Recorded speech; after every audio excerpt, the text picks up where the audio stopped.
Are you looking to buy a Toyota LandCruiser 300 series or maybe a Range Rover and thinking, they're just too small? Well, this could be the answer. It's the GMC Yukon Denali, and it's General Motors' new luxury SUV. But let's find out if it's big and good or just big. Let's start with the price because that's pretty big too. And that's because GM Australia is offering a single model, the Yukon Denali, which is a high specification trim with loads of luxuries. Because of that, and the expense of converting it to right-hand drive locally alongside the Chevrolet Silverado, which shares the same underpinnings, the GMC starts at $174,990. That's almost 30 grand more than the most expensive Land Cruiser. But if you're comparing it to a more premium offering, like say a Range Rover or a Land Rover Defender, it obviously looks like a more affordable or better value proposition. That's also part of the reason why General Motors Australia decided to offer the GMC brand, as it's more premium than Chevrolet and allows Cadillac to focus solely on electric vehicles. Whether or not GMC has enough cut through to help it lure buyers away from premium brands is the $175,000 question. Now, if you want more details on the specifications of the Yukon Denali, make sure you read my in-depth written review at carsguide.com.au. While it obviously has the same imposing presence as the Silverado, this is most definitely a GMC and not a Chevrolet. Now, for a bit of context, Denali is actually a more premium offering within the GMC portfolio, but we're only getting the Yukon Denali here, so it does kind of lack a little bit of context in that sense. But what we do get is quite an imposing and impressive looking SUV. There's really nothing quite like this on the market at the moment. We've got a Denali specific patterned grille here, which is huge. You've got the massive GMC lettering. Now this can be optioned both in black, but it can also be illuminated for a little bit of wow factor. You've got you've got different front and rear looks compared to other models in the Yukon range. There's a little bit of different badging at the rear. You get some animated headlights and taillights, and then of course these huge 24-inch alloy wheels to complete the look. Inside, that design, elevation from Chevrolet up to GMC is again in evidence. You've got a lot of good technology. This huge infotainment touchscreen in the center here, looks quite premium. You've got some nice trims. There's obviously lots of leather, but there's some really nice trim elements. In particular, this one's got this sort of wood that gradients into black, which I think is just something different. I haven't seen it before on many cars. So overall, I think the design is a step up. Is it on the same level as, say, a Range Rover or a BMW or Mercedes? No. Is it, on par or maybe even a step above what you'll get in a Toyota LandCruiser or similar? Yeah, I think so. I think it is a quite a premium offering. Whether it's enough to convince people to spend the money, the big price tag on this, well, that's ultimately going to be for customers to decide. Moving on to the practical elements of the cabin. Now, the Denali measures more than 5.3 meters long. It's more than 2 meters wide. It's nearly 2 meters tall. So naturally, it's a pretty spacious vehicle. In terms of front seat room, it feels quite spacious, and it's that commanding view of the road that we've come to expect from, really from American pickups like the Silverado, but obviously in a slightly more luxurious setting. In terms of the infotainment, like I said before, this huge touchscreen looks amazing. I've personally found it worked really well. I plugged in my Android phone. I found Android Auto worked really well. I know some people at this event that we're driving the car had some problems pairing their phone, so maybe that's a small issue that GM Australia is going to have to sort out. But once the phone is plugged in, the screen looks great. You've got aircon, you've got your HVAC, basically, your heated seats, your cooled seats, and your temperature all down the bottom here. Now, they're not physical keys, but they are, or there is actually physical keys as well, but you've got a touch screen, so you can, whatever works, that's actually quite good functionality. You've got a physical volume knob as well. So I think there's a nice blend between the technology and the actual usability. And then obviously, again, there's loads of small item storage. You've got this massive center console box. You've got cup holders. You've got, huge door pockets with multiple layers in them. It's got that fantastic, frankly, very American, usability and practicality for chucking all your drinks and odds and ends anywhere you need them. As for the second row, well, there's really good space here, particularly as these seats actually slide forwards and backwards. And it actually makes me think there's a good opportunity for GMC in Australia to kind of cash in on that limousine market and maybe, you know, pinch some sales from cars like the Mercedes S-Class and BMW 7 Series, you know, because who doesn't want to get picked up in a big black SUV like you see in the movies, you know? Like it's a definitely an option for them. But from a family perspective, I think, you know, it's got great functionality. You've got these rear seat entertainment. Now these are standard on the Australian specification Yukon Denali.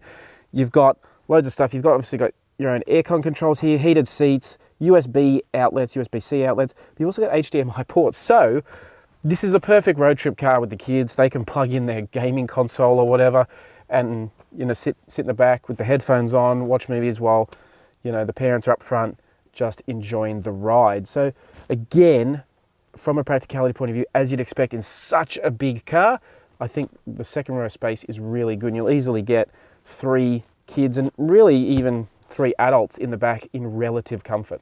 Last but not least, the third row is actually pretty comfortable. But again, as you'd expect in a car that measures more than 5.3 meters long. You know, with a little bit of compromise for the second row, again, those sliding seats, you'll actually fit, I think, 2 adults in relative comfort in this third row. And it's if you notice here, it's actually got 3 seats across the rear. So you can fit up to 8 people. Frankly, you'd probably only get 3 smaller children in the back here, but it still gives almost, you know, people mover capacity in an SUV format. And it's pretty good back here. You've got cup holders, you've got USB ports, and you've got your own aircon vents. So from that point of view, it's great. And actually accessing the third row is quite easy too. These seats actually pull down. You've got it's a double lever action, but it pops right out of the way. And then when you do open the door, you've got this handy ledge that folds out from the side of the Yukon. So again, for kids, it is a big vehicle. You've got to climb up into it. So thankfully, there is a step that automatically folds out and then retracts when you close the door. So from an actual practicality point of view, again, the Yukon Denali impresses. As for the boot, well, even with the third row up, there's a usable amount of space. I think you'll get a couple of school bags or the weekly shop into the boot here. But you've got the press of a button, you can drop these third row seats. They're power operated. That will open up just over 2,000 litres of cargo capacity if you just need the 5 seats.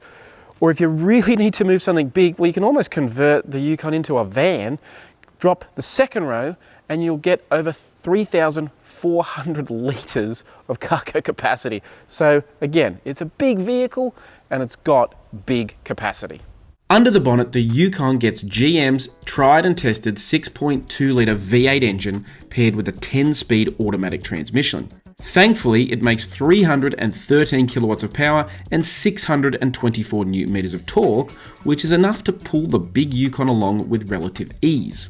The GMC is fitted with General Motors' active response four-wheel drive system with an electronic limited slip rear differential and 2-speed transfer case, so it does have some off-road ability despite the big shiny wheels. Towing capacity is a big priority for buyers in this segment, and GMC is proudly declaring the Yukon Denali has the highest braked towing capacity of any SUV on sale in Australia today at 3,628 kilograms. That is a 167 kilogram advantage on the LandCruiser 300 series. As for its efficiency, well, in an incredibly unsurprising turn of events, this huge SUV with a big V8 engine is not the most frugal vehicle on the market today. Our initial test drive was almost exclusively on open roads, and even then the trip computer had us using 13.1 litres per 100 Ks, which is actually not too far off the official claim of 12.8 litres per 100 Ks. However, that's a combined highway urban cycle, and given we spent very little time in what can be considered an urban environment, it's fair to say if you do spend all of your time running around the city and the suburbs, you'll be filling up the 91 litre fuel tank more often than you may like. But what's this American behemoth like to drive? Is it a unwieldy beast, or is it a luxurious, albeit very tall limousine? Well, the answer is strangely sort of somewhere in between. It's certainly big. You certainly feel that weight when you accelerate, brake, turn a corner. You really can't escape the sheer size of the Yukon, but I think the V8 engine does a good job. It pulls along with relatively effortless performance. It's not going to shove you back in your seat performance, but it's got, for this size of vehicle, certainly the V8 feels like the right choice. If there's a criticism, the 10-speed auto, can take sometimes, particularly rolling acceleration, it does tend to take a moment for it to react. I think it doesn't, like I say, it doesn't have that shove you back in your seat acceleration, but it's got enough performance for what this is. But what's really impressive is the ride, because it's got adaptive air suspension. Again, that's a standard fit on the Australian Yukon Denalis. It allows it to control the weight quite well. So even though it's on these massive 24-inch wheels, it doesn't ride, uncomfortably or in that sort of brittle, busy manner that you might expect, such a big, heavy car on such big wheels to ride on. We got to experience the Yukon on some pretty diverse roads, including actually some stretches of unsealed roads with, potholes and some real corrugations. And frankly, it did a really good job of soaking up the bumps. Like I say, some of these types of larger SUVs will really rattle across those roads, but this felt quite composed the whole time. So from a driving point of view, I think it's quite impressive. We haven't spent a lot of time in the urban environment, so it's hard to know just how easy it is to live with around town, particularly if it's a family buyer. Look, these are big vehicles, certainly as we've experienced previously with vehicles like the Silverado. These American-sized vehicles are, can be a pain to live with. Like I say, it's nearly 2 meters tall, so you got to watch it when you go into car parks. They're so long that sometimes you are going to find yourself sticking out when you park it. It's one of those things you'll get used to over time, but like I say, for your mum and dad drivers, it will be a period of adjustment to get used to something so sizable. But you can really position the seat upright. You get a good view down the bonnet. You do have a commanding view of the road, and for those who are looking for something big and comfortable and with a little bit of an imposing stance on the road, well then the Yukon ticks those boxes unquestionably. So from a driving point of view, I've actually been quite impressed with how it performs, and I think it's got good manners, and I think it will suit a variety of drivers, family, limousine operators, all those sorts of people. If you've got a tow, it's going to do that as well. So it's got plenty of bandwidth when it comes to its driving character. In terms of safety, the Yukon Denali has plenty of equipment to keep you protected. Officially, there is no ANCAP rating, and the Safety Authority has publicly questioned the pedestrian safety of American pickup trucks like the Silverado, but General Motors has made it clear that the Yukon Denali is loaded with every piece of safety equipment available to it. That includes full airbag coverage for all the occupants, and notably, there's 11 external cameras that allow you to see exactly what is around you, which not only makes parking easier, but is also safer because you do have a clear view of what or who is around you. As for the ownership credentials, this is one area where GM Australia's much smaller presence becomes noticeable. The 3 years, 100,000 kilometre warranty is well behind most other big brands in the large SUV segment, such as the 5-year unlimited K warranty that Toyota offers for the LandCruiser. There's also no capped price servicing, so every 12 months or 12,000 kilometres when the Yukon needs a checkup, servicing costs will potentially vary depending on which of the 62 GMSV dealers or service outlets you choose to visit. So, is it a good SUV or just a big SUV if you choose the GMC Yukon Denali? Well, certainly when you're paying this much money, you want quality as well as quantity. And in that regard, I think the GMC offers a pretty compelling package. You can consider it against, if you're looking at a Land Cruiser or say a Land Rover Defender or a Range Rover or any of those luxury SUVs, or like I said earlier, a Mercedes S-Class or a 7 Series if you're a limo operator, or heck, even if you're just a big family that would otherwise be looking at a people mover because you need 8 seats, this is an option. It's not as off-road capable as a Land Cruiser or a Defender. It's not, as traditionally luxurious as an S-Class. But what impresses so much with the Yukon Denali is its breadth of capability. It's so big, it's got so much potential across all these different facets. It can be a limo, it can be a family car, it can be a people mover, it can be a luxury SUV. So I think it does offer a compelling package for a variety of people, even if it is asking a lot of money. Now, if you want to know more about the GMC Yukon Denali, make sure you read my in-depth written review at carsguide.com.au.